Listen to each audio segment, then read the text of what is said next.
అసలు ఇంత చేస్తారంటే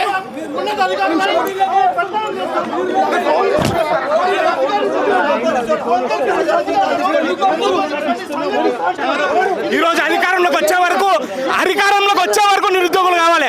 అధికారంలోకి వచ్చిన తర్వాత నిరుద్యోగుల వీపులు వలవడతారు. నిరుద్యోగులకు మద్దతు తెలపడానికి వచ్చిన మమ్మల్ని అక్రమంగా అరెస్టు చేస్తా ఉన్నారు. ఇది రేవంత్ రెడ్డి ప్రభుత్వం యొక్క చేతగానితనం. పోలీసులను అడ్డు పెట్టుకొని చేస్తున్నటువంటి దమనకాండ.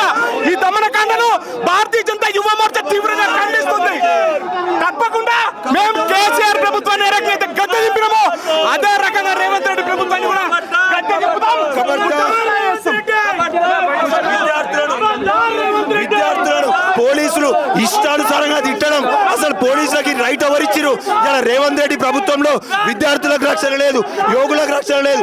ఇలా జాబ్ క్యాలెండర్ రిలీజ్ చేస్తా అని విద్యార్థులను మోసం చేసి ఇలా అధికారంలోకి వచ్చిన రేవంత్ రెడ్డి పోలీసులతో కొట్టిస్తున్నావా? పోలీసులతో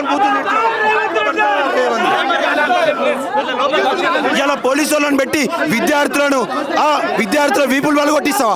విద్యార్థులు అమ్మన బూతులు ఇట్టిస్తావా? పోలీసు వాళ్ళతోటి పోలీసు వాళ్ళకి అధికారం ఎవరిచ్చిరు?